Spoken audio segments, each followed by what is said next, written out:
Mesopotamia, southern Iraq. Tradition has it that this was the Garden of Eden. Tomorrow, it could be Paradise Lost.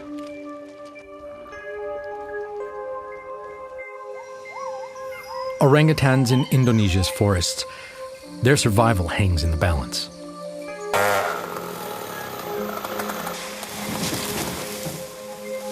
A nature reserve in Germany. Not long ago, storks were stilting among grazing cattle, larks were singing, and frogs were jumping. This is a story of unique landscapes, rare species, and of humans living in harmony with nature. Today they're all endangered, not by climate change, but by alleged climate conservation. It's a journey to the dubious sources of so-called green energy. What's happening in the name of climate conservation and green economy is really a rampage against the natural world, a slap in the face of ecological reason.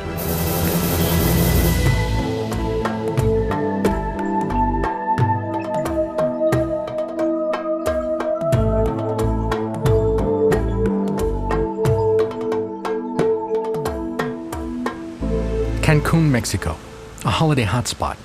But in the winter of 2010, many visitors are not here for the beaches. They've come for the UN Climate Change Convention. Thousands of delegates are debating one of the most pressing issues of our day, climate conservation. What's at stake is the future of our suffocating planet.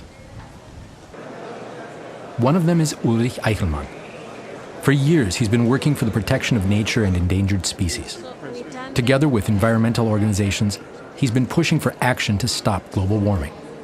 But lately, he can't help thinking that there's something going wrong with climate conservation. So he came to get a personal view. Thank you, Madam President. Distinguished.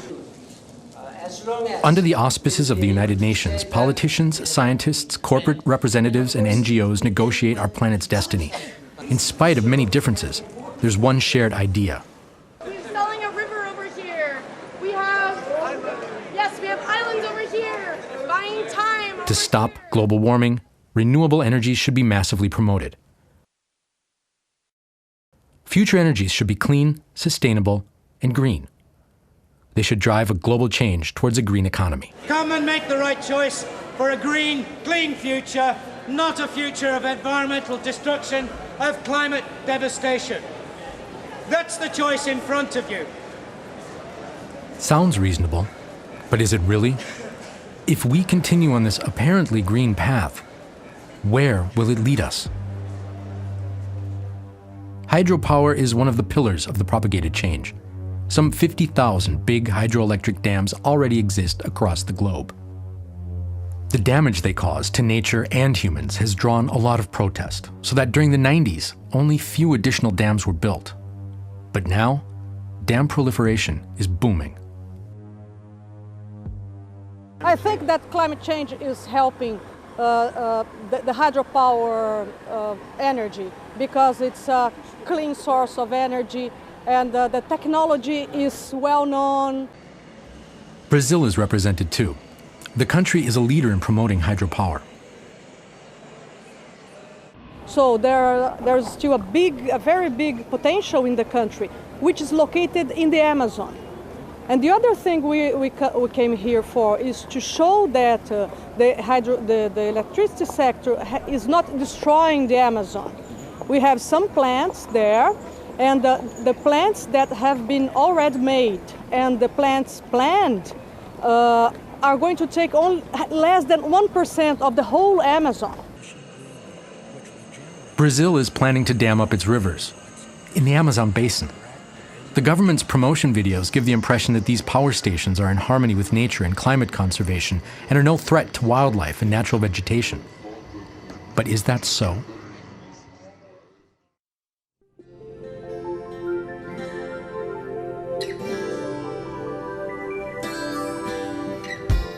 The Amazon rainforest, the planet's vastest natural forest, drained by the planet's vastest network of rivers.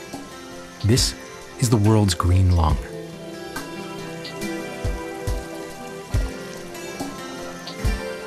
its biodiversity is without par. The Amazon boasts more than half of all the planet's plant and animal species.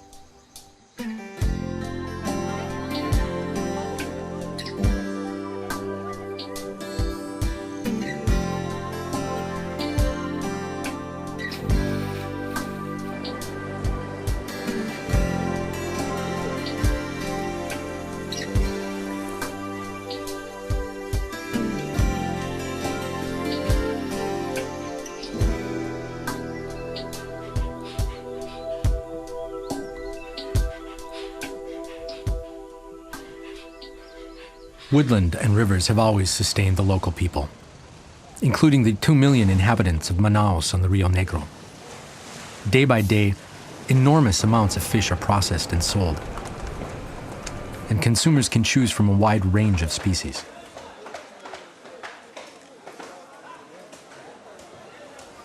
This bounty is the gift of a nearly intact natural environment.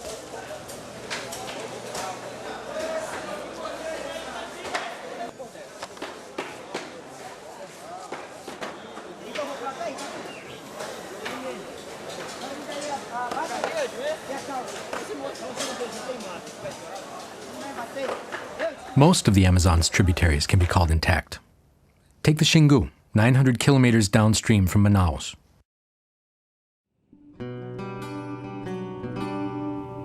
In the rainy season, this river's flow is greater than that of the Mississippi. All of Europe's rivers combined do not have as many species of fish. One unique feature is the Volta Grande, a 100-kilometer loop in the river's course with thousands of islands and cataracts. This is one of the Amazon's great natural wonders.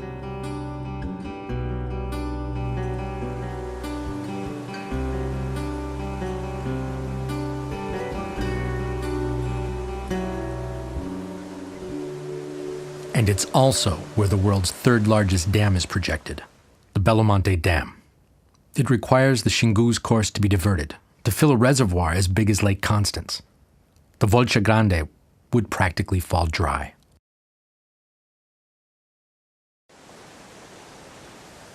The consequences for humans and wildlife would be disastrous. Some 100 fish species would be threatened with extinction. More than 20,000 people would have to be dislocated, including the Xikrin Kayapo tribesmen whose livelihood depends on the river. One of them describes their situation. I am Arikafu, he says. This is my family.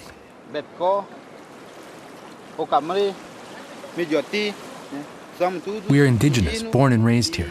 The Indios don't want the dam, he says. It will destroy all they have. Plants, fish, the river, the forest, their medical herbs, everything, even their homes. Many things would happen to the Indios' disadvantage. We want to live in nature, he says, as it is now, forever. If the dam is built, there will be a conflict and a war. All the neighbors and relatives will get together. Many villages and tribes will oppose this.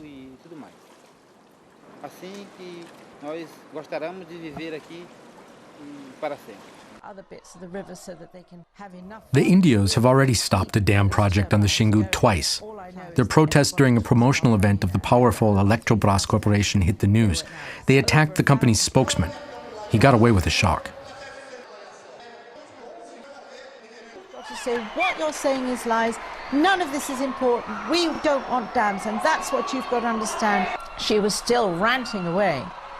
And the press, they just went mad and started lunging forward. There was a confusion of knives and sticks and cameras. And in that whole confusion, the man of the industry company fell off his chair backwards. And then, for somewhere down the line, he got cut by one of the knives. Even back then, the Indios, in their opposition against the destruction, were supported by Austrian-born Bishop Erwin Kreutler, and he's still supporting them. For his engagement, he was awarded the Alternative Nobel Prize in 2011. How can we drive these people into desperation, the bishop wonders, and just say, get out of here? Whatever compensation they're promised, they'll never get it. In 2010, the indigenous tribes of the region spoke up once again. They're afraid of the dam projects and the accompanying exploitation of the forest.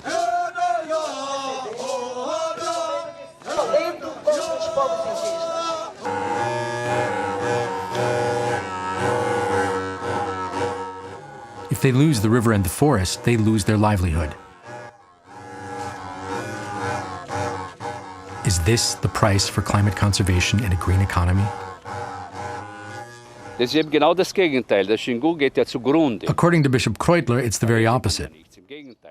The Xingu River will die. Nothing will be saved, a lot destroyed.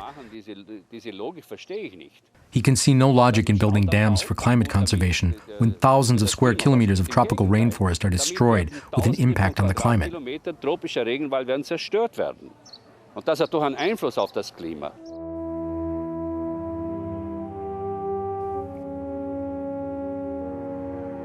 Bishop Kreutler knows what he is talking about.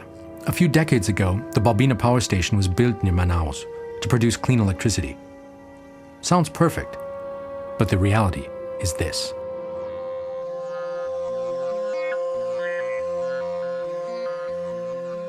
"230,000 hectares of primeval forest have been flooded. Millions of trees are now rotting in the reservoir. A depressing sight. But what you don't see is even worse. Underwater, methane is produced, which is more damaging to the atmosphere than carbon dioxide.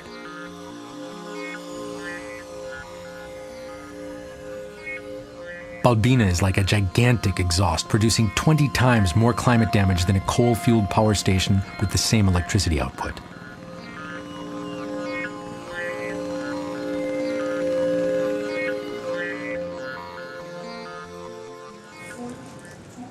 Back at the Cancun Climate Conference, Brazil's government is showing off the country's impressive biodiversity. Climate change is threatening this, they say. So renewable energies should be promoted. One example they are quoting is the giant South American turtle, a species to which the Xingu is of special relevance. It's September, the dry season. The islands are breeding grounds of black skimmers and various terns.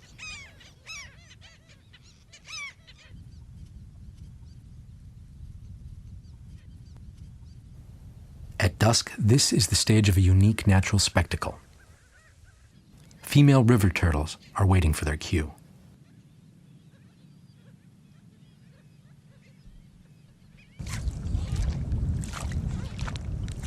At nightfall, the beaches come alive. One after another, the turtles leave the water. These islands represent one of the major turtle nesting sites on the planet. Some 30,000 females come here to lay their eggs in the sand. As soon as one group is done, the next one moves up.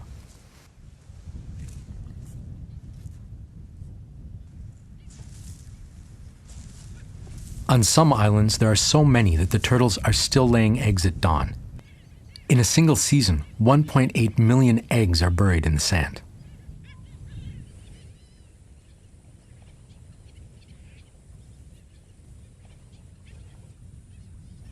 Black vultures are hoping to harvest some of them. But it's not the vultures that pose a threat to these turtles. The threat is hydropower, even though the islands are way below the projected dam. The Belo Monte Dam will hold back the sand, so the islands will no longer be replenished. They will disappear, and with them, turtles and birds.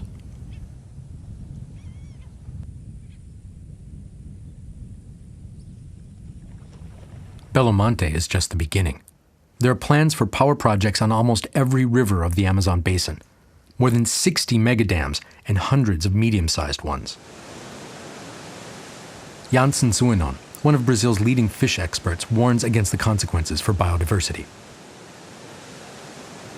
If all these dams will be constructed, we will lost maybe 1,000 species of fish in the world region. 1,000 species.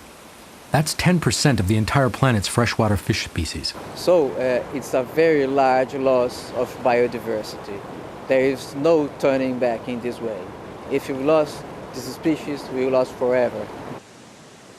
The electricity produced here will be of little use to the local people. It will serve industries, especially aluminium production. These factories destroy the rainforest and speed up global warming. Hydropower kicks off a vicious circle. If these dams are built, the biodiversity of the planet's green lung is history.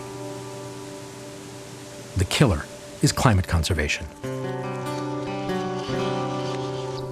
Da gibt's kein Amazonien mehr. The Amazon will be gone, the bishop says. Even now, much of the Amazon rainforest has been cleared. Bishop Kreutler came here in 1965. Since then, he has seen vast areas irredeemably destroyed. He thinks that these dams will be the final blow. After that, all we can do is sing a requiem for the Amazon. Da können wir nur noch das Requiem singen.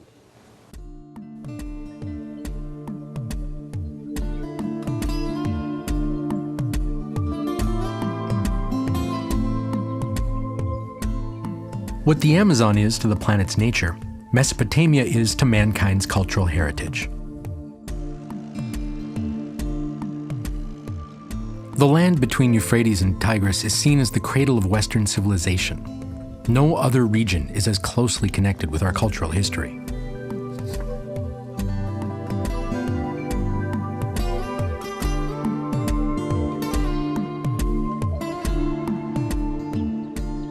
Our journey through Mesopotamia starts in southeastern Turkey, in the upper Tigris Valley.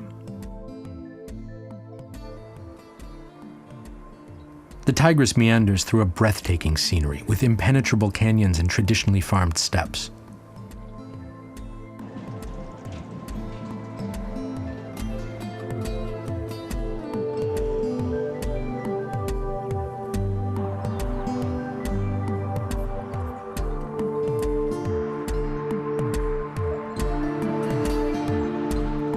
In spring, the plains turn into an ocean of flowers.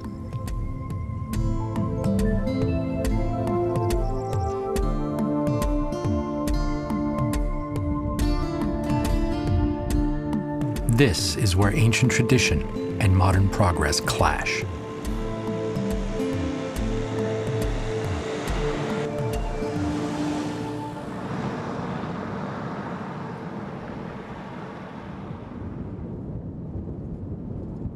The jewel of the Upper Tigris is flanked by steep cliffs. The city of Hasankeyf.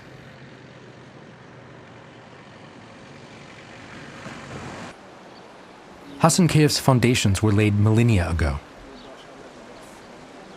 In the course of time, the people have dug some 6,000 caves into the cliffs. Many were inhabited until the 1970s.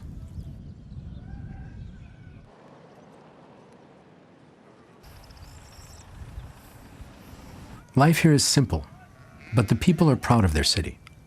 They make a living from agriculture, fishing, and tourism.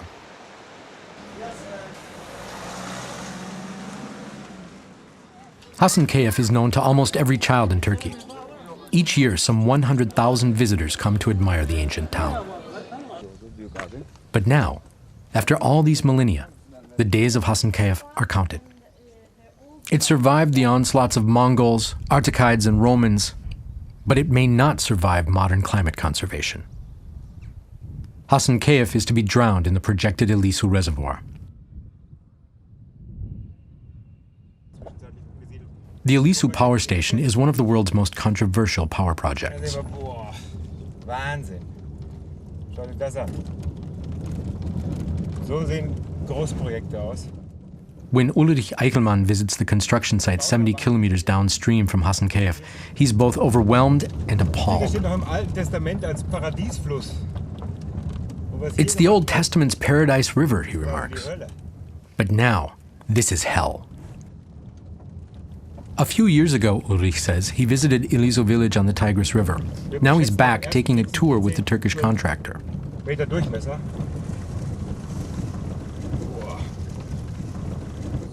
With considerable pride, the contractor shows Ulrich the gigantic conduits which will divert the river.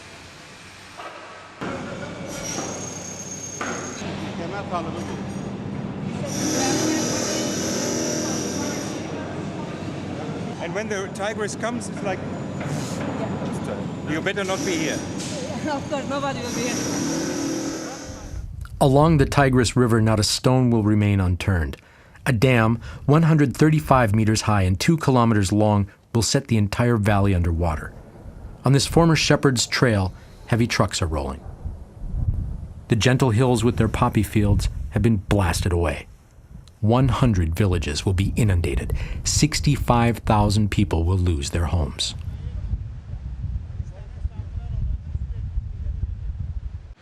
Und dass das auch noch mit dem Staudamm. The real mockery, Ulrich says, is that all this is labeled as climate conservation. People are driven away. Vast natural spaces are being destroyed. Hasankeyf and Mesopotamia are the cradle of our civilization. The very source of our culture is being destroyed by a modern non-culture, a reckless belief in technology. Ulrich calls it madness, a climate crime. Zerstört. Das ist einfach Wahnsinn und das ist climate crimes. Around Hasankeyf, too, construction work has already begun.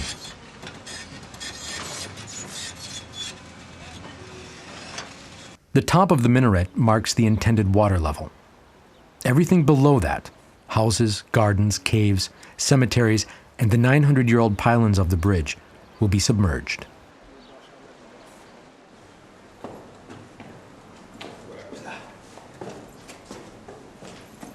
Not until they reach an ancient balcony above the caves, says Ulrich, do they begin to grasp the gigantic dimensions of that reservoir.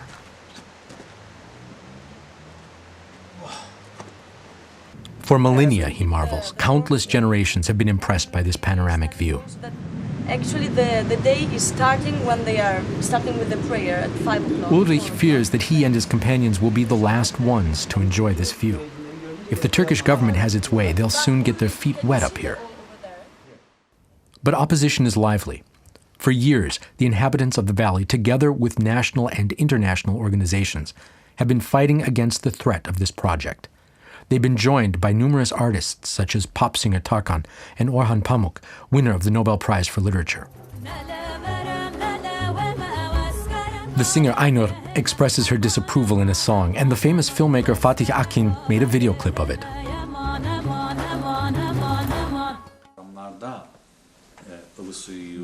Osman Baydemir, the mayor of neighboring Diyarbakir, a city of 2 million, wraps it up. Ama bana göre Ilısu barajını inşa eden In my opinion, the policy behind building the Ilisu Dam is criminal, comparable to attempted murder.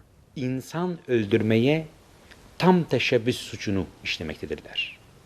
Eğer baraj Once the reservoir is filled, he says, Hasankeyf will be underwater. Hasankeyf boğulacaktır. Dolayısıyla hükümet The government will have killed more than one person, and the architects of this plan will feel like murderers after the commitment of their deed. Bana göre bir insanı öldüren kişinin yaşamış olduğu ruh hali neyse o ruh halini yaşamalıdır. But the Turkish government wants even more. It is planning a total of 1,500 dams across the country. After that, not a single free-flowing river will remain. The Turkish government sells this as a contribution to climate conservation. Baraj her ne kadar inşa edilmeye başlandıysa da Even though the dam is already under construction, we need to raise our voices until the last minute and continue our campaign to stop it. sürdürmeye devam edeceğiz. That's also the hope 1,000 kilometers downriver from Hasankeyf, along the Tigris in southern Iraq. Because the dam's impact would not be limited to Turkey, but affect a very special region in the neighboring country.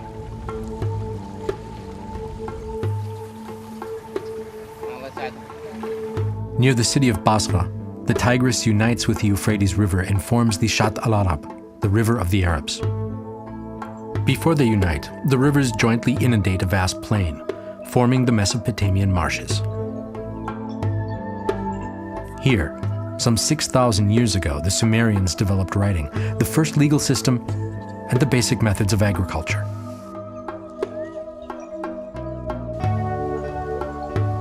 Legend has it that this was the Garden of Eden, a paradise.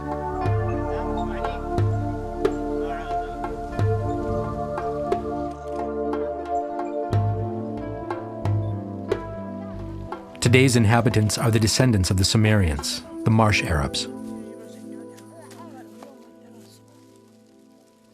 Like their ancestors, they build their houses of reeds on tiny islands.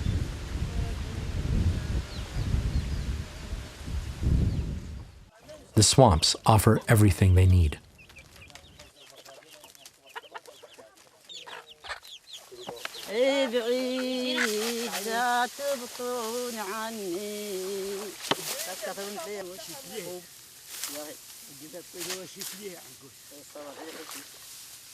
A family's most valuable possession are their water buffalo.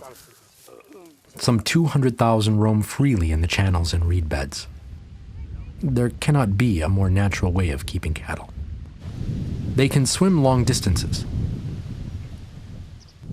Cattle egrets use them as ferries, sometimes without express permission.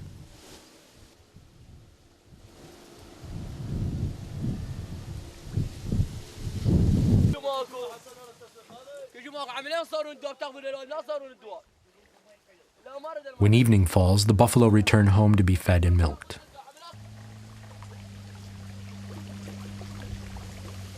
Until the 1990s, the marshes were mostly still intact. Each spring, the two rivers swamped an area the size of Belgium. But as a revenge for the marsh Arabs' opposition against Saddam Hussein during the First Gulf War, the dictator ordered the marshes to be dried out by huge dikes.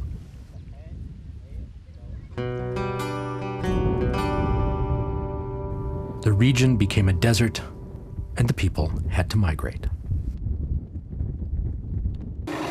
This went on until 2003.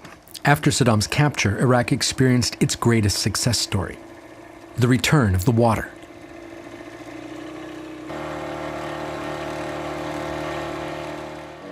The people tore holes into the dams, and the water could flow where it always had. Now the reeds are growing again, and more people are returning.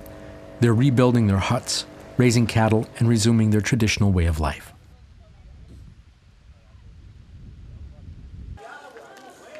Even the mutifs, magnificent structures made of reeds, have been rebuilt.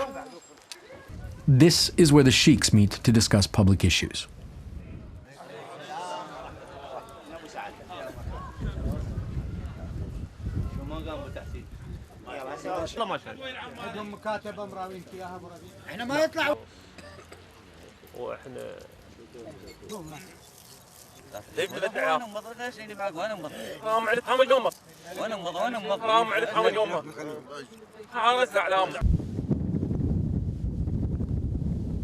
Wildlife, too, has returned. Egrets, cormorants, terns, bee-eaters, and kingfishers are all back.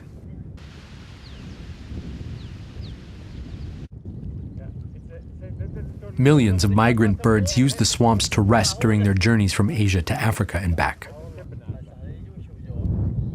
It's paradise regained, in Iraq of all places. But it could be lost again, this time probably forever.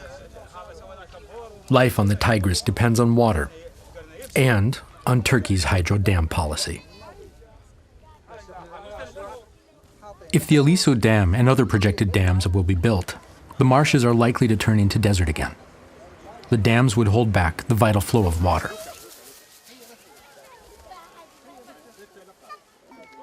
While Hassan Kayef on the upper reaches would drown, this region would dry up, due to green energy.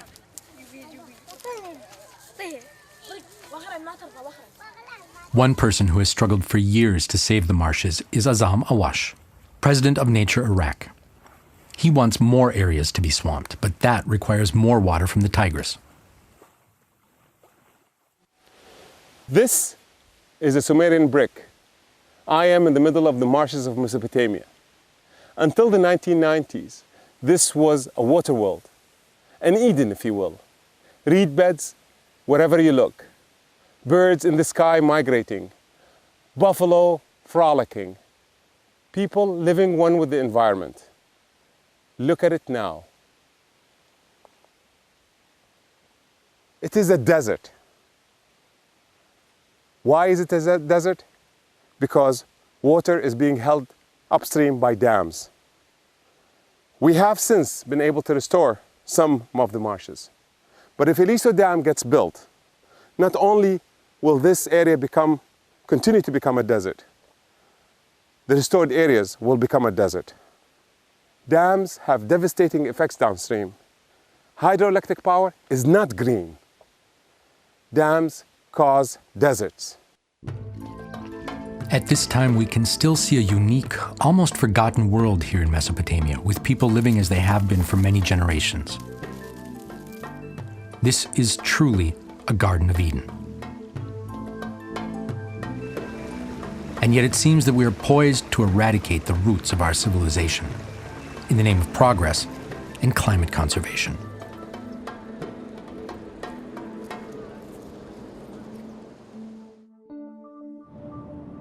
Such eco-crimes are not restricted to countries like Brazil or Turkey. They also happen in the very heart of Europe. Germany is a worldwide leader in eco-friendly electricity. 20% of Germany's electricity comes from renewable sources. In the fields of wind and solar energy, Germany takes an international lead. But in the shadow of these highly visible energy plants, another branch has been growing, almost unnoticed, but very profitable. The raw material is grown in fields: corn.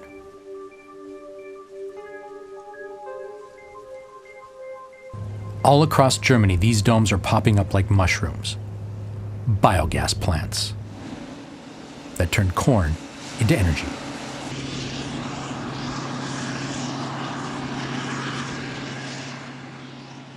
This is the Korin-Schorfheide Biosphere Reserve north of Berlin, a sprawling natural reserve and popular recreation area just outside Germany's capital. In the Korin Reserve, one can meet animals that have long disappeared elsewhere. Cranes, for instance, searching for food on the pastures. Around pools and in boggy meadows, lapwings are nesting and white storks find nourishment. With some luck, one may even see Germany's rarest eagle, the lesser spotted eagle. Complex protection programs are in place to help them survive.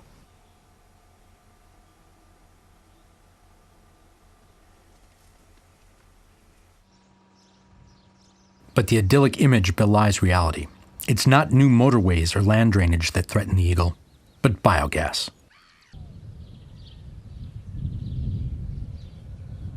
Corn, to be precise. Rows and rows of corn to the horizon and right up to the waterfront.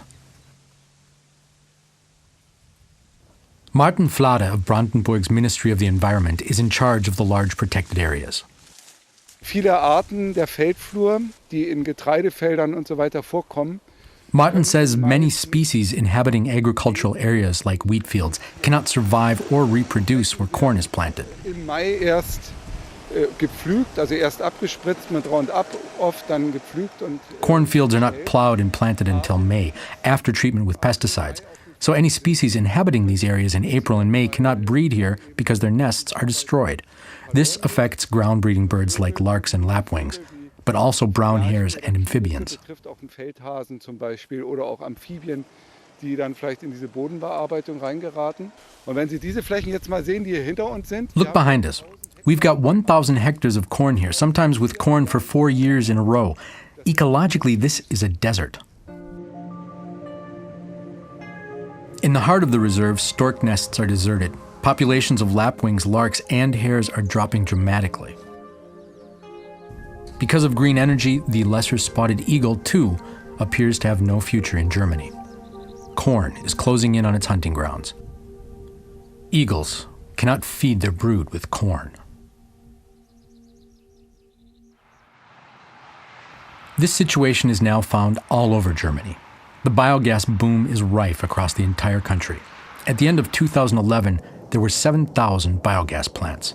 3 more are being completed every day. In recent years, the annual increase in cornfields has been 200,000 hectares, taken away from nature. The winner is agriculture. Farmers have gained a new source of income, but the calculation is not that simple. This is Schleswig-Holstein, in the very north of Germany. The stork village of Bergenhusen is surrounded by vast wetlands. This is traditional dairy land. Renate Rahn from the nearby Meggendorf runs a farm. For generations, her family has raised cattle. Und früher war das so, dass jeder Landwirt so 10 bis 15 Hektar Acker pachten konnte. In the past, she explains, each farmer was able to lease 10 to 15 hectares because no one owns enough land. There used to be 60 farming families, mostly working rented fields. But now the producers of biogas offer twice the price per hectare, and the dairy farmers cannot afford that. So now the cows are fed with grass, silage, and a little corn and soybeans, which have to be bought. Ein bisschen Mais und Soja und solche Komponenten müssen wir dann zukaufen. Denn die Kühe sind dahin gezüchtet. The cows have been bred to produce more and more milk, so they need nourishment that's rich in energy. Otherwise, the cows won't produce. If we have a biogas plant here, Renate says, and we have to buy soybeans, rainforest is being cleared elsewhere to plant the soybeans we import to feed our cows. Den wir hier wieder importieren, unsere Kühe dann zu füttern. For the dairy farmers, biogas means competition. But is biogas at least good for the country's climate balance? This is Germany's biggest biogas plant and one of the biggest worldwide. Klarsee, near the East German town of Penkun, a 45 minutes drive from the Korin-Schorfheide Nature Reserve.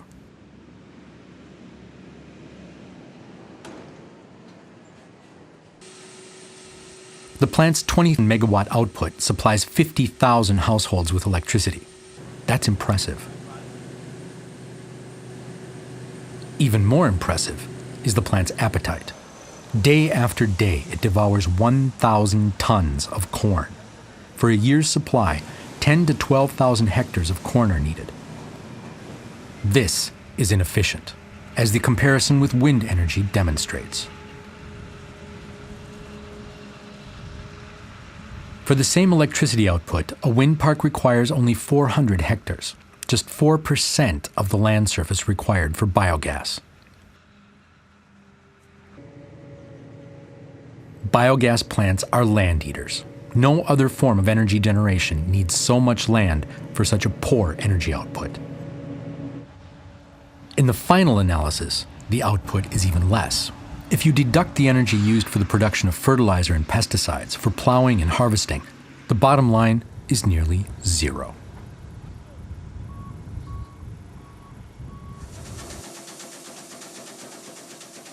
If the climate balance also takes into account the emissions created by plowing green fields, the overall result is negative. Biogas damages the planet's climate. As early as 2007, the Agricultural Council of Germany's Ministry of Agriculture issued a very poignant report warning against the negative impact of this kind of bioenergy. It will increase CO2 and nitric oxide emissions with the result that the expansion of biogas production may be counterproductive for climate conservation. In the light of Germany's climate conservation politics, these findings do not recommend the promotion of bioenergy production on agricultural land.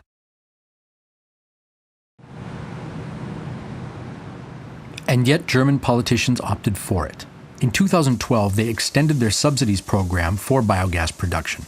Because of this, landowners earn considerably more by planting corn than by producing food or leaving wetlands in a natural state. Electricity consumers pay the bill, believing they are contributing positively to climate conservation.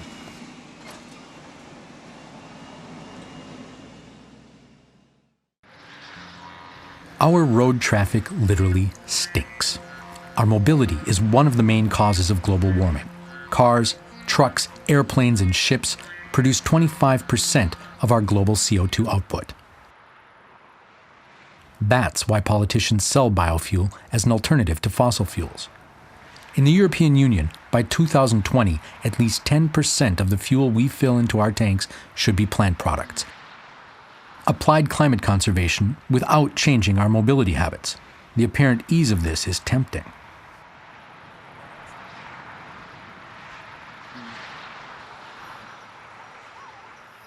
This is the Indonesian part of Kalimantan Island, which is known as Borneo. Borneo boasts one of the planet's vastest and most beautiful rainforest regions. The biodiversity is breathtaking.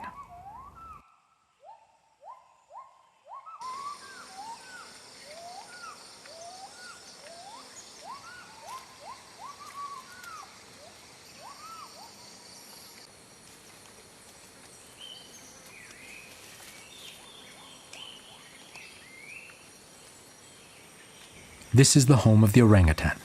These primates live only here and on neighboring Sumatra.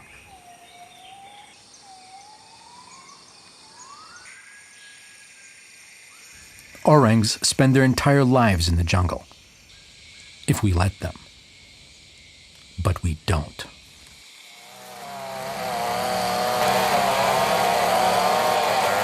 Their home range is being cleared fast and faster.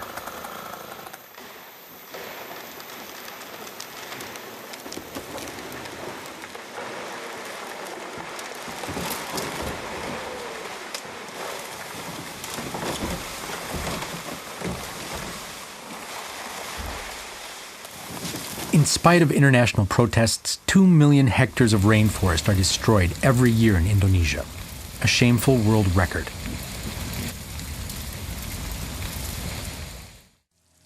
The substance that erodes the jungle is palm oil.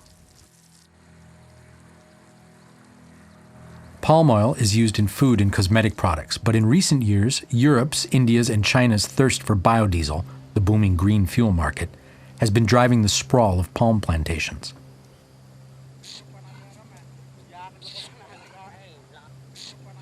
As a result, the orangs are not only robbed of their habitat, the plantations pose another danger.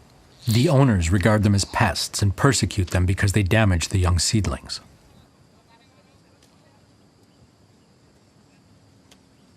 While conservationists struggle to save as many animals as possible, hundreds of orangs are killed on the plantations each year.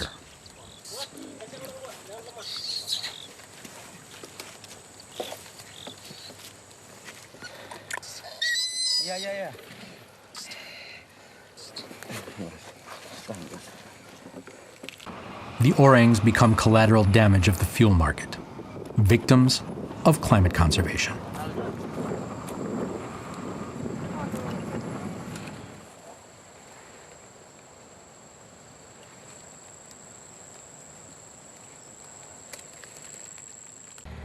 And in Indonesia, climate conservation is a big word.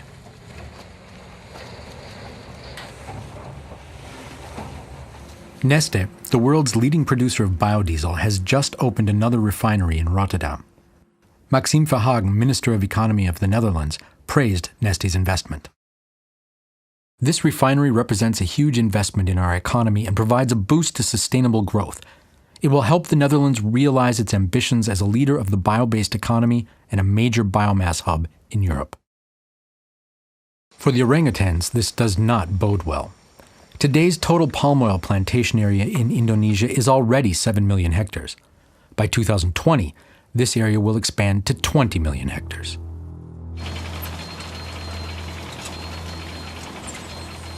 In spite of all these drawbacks, biodiesel does nothing to relieve our pressure on the climate.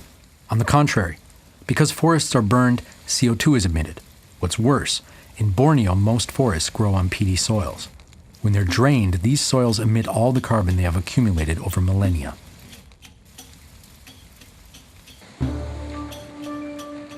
This is why Indonesia is the world's #3 climate rogue, behind the USA and China. Nowhere are the excesses of climate conservation as blatant as in Borneo. The biodiesel boom has led to the destruction of vast rainforests, precisely those rainforests on which our planet's climate depends.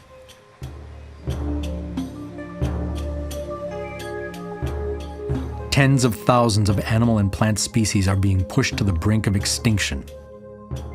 Among them, one of our closest relatives, the orangutan.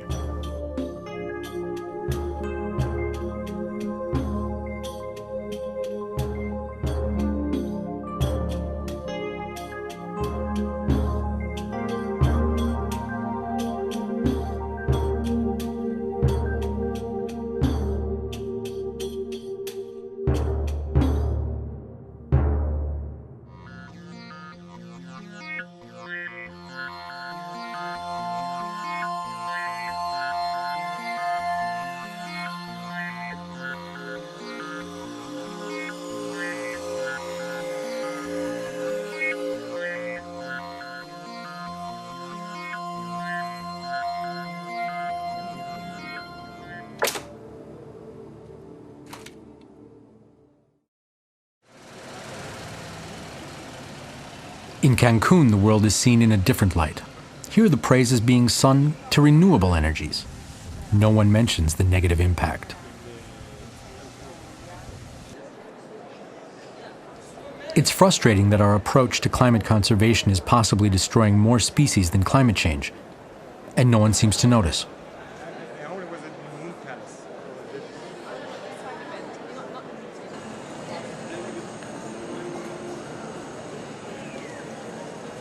We may be the last generation that has seen all these unique landscapes in reality.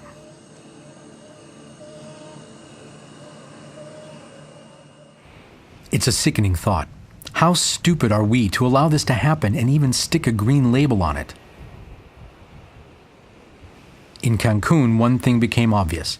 In big politics, ecology and nature are of no relevance. Everything is driven by economics.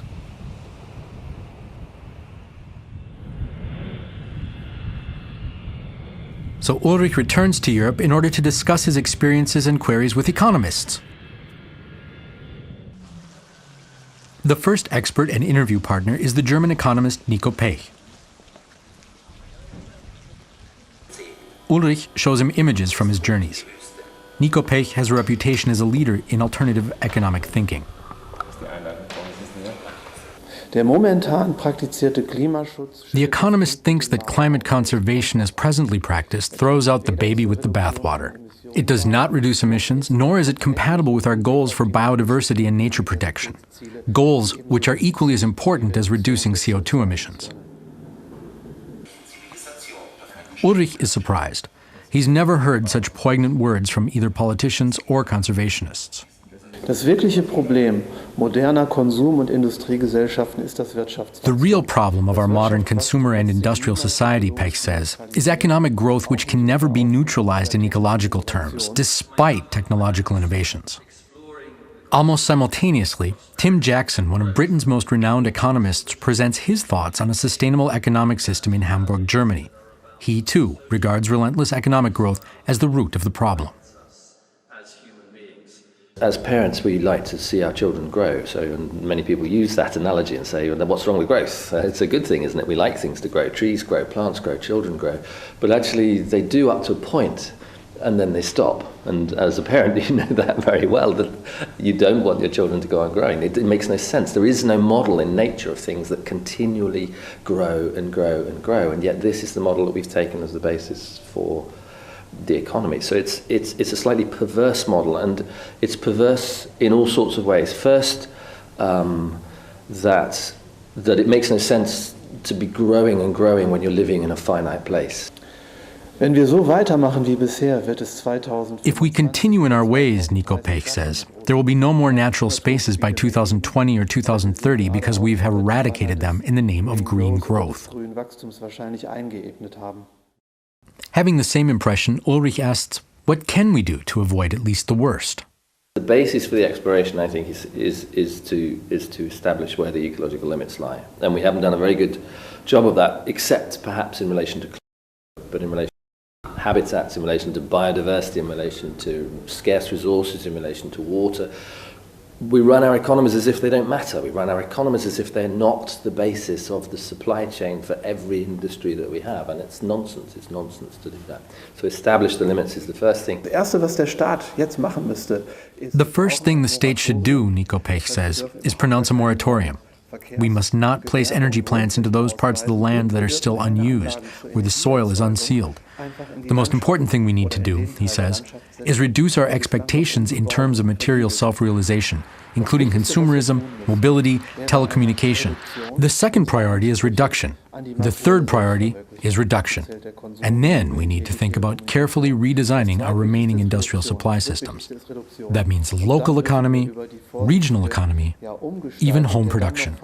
Industriellen Versorgungssysteme nachdenken. Das heißt über Lokalökonomie, Regionalökonomie, mehr selber machen, also Selbstversorgung sogar. For the first time, Ulrich gets the impression that someone can see what the problem really is and offers more than the usual hollow phrases about more energy efficiency in cars or fridges. The root of the problem is our lifestyle and consumerism.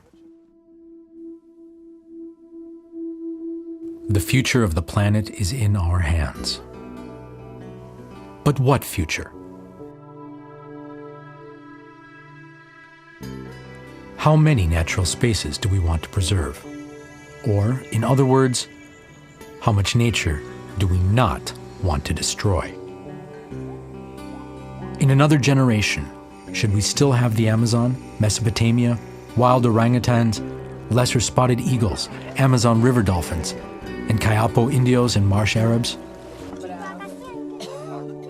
If we want that, we need to set limits to the destruction of nature. A global master plan for natural spaces without economic development. This won't happen without rigorous changes in our economy and society. We need to turn our backs on perpetual growth. Admittedly, many of us find this difficult to imagine. Let's begin to face the facts. Climate conservation is often a smokescreen of eco-criminals and profiteers.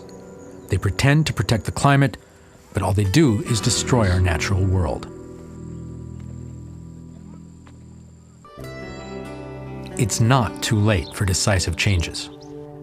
We just need to take the right steps. Nature has great power. It's tough.